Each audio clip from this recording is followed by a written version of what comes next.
Okay, every time I watch those videos, it's definitely very humbling. I do have someone who has some words that they'd like to share with you this morning, so if I can please have come on up from our cafe or restaurant division, Kimberly Hazard. She's the regional chef for the Western States, so welcome.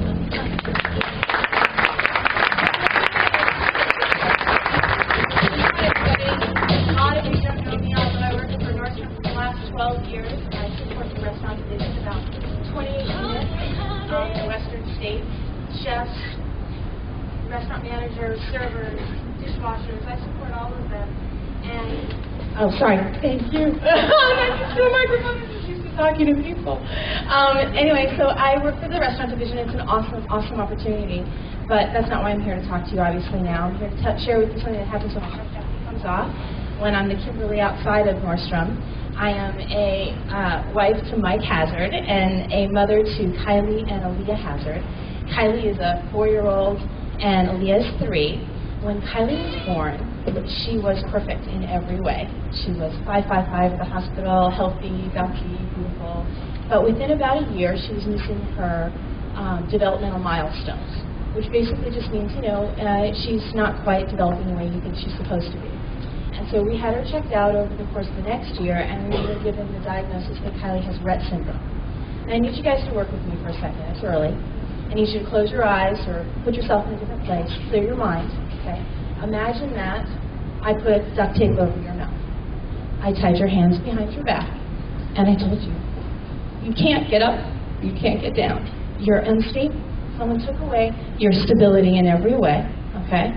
And you have to function. All right, now you are brilliant. You are who you are right at this very moment.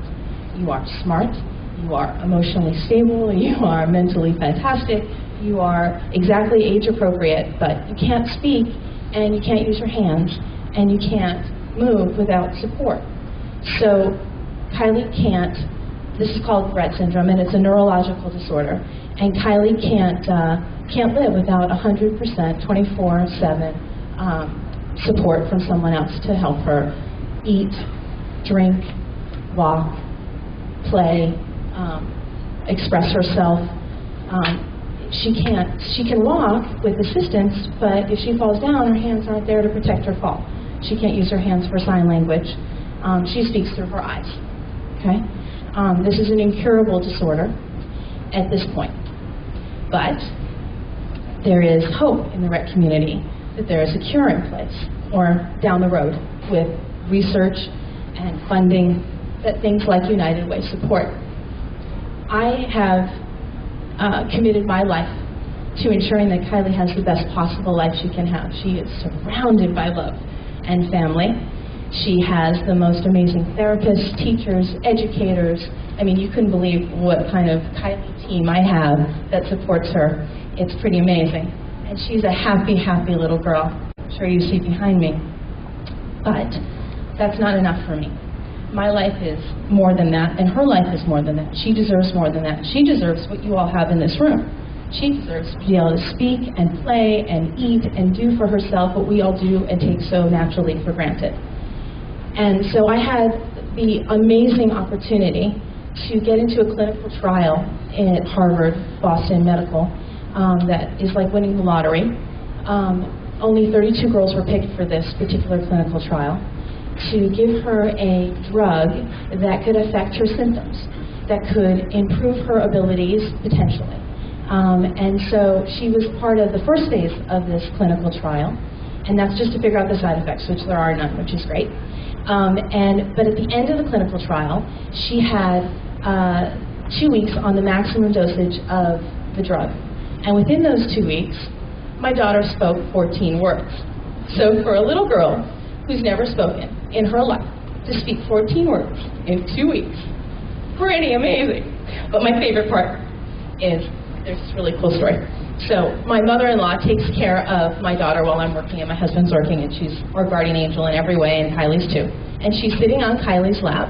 Kylie's sitting on Susan's lap, and my husband calls on the phone, and he has this really funny ring that Susan sets up for him, a karate ring, because he used to do Taekwondo, or I don't know. And so the kids know what it is, and they immediately laugh, and they know it's Daddy. And before Susan can say, "Hi, Mike," when she answers the phone, Kylie says, "Hi, Daddy." Okay, my husband loses it, right? Susan, hysterical.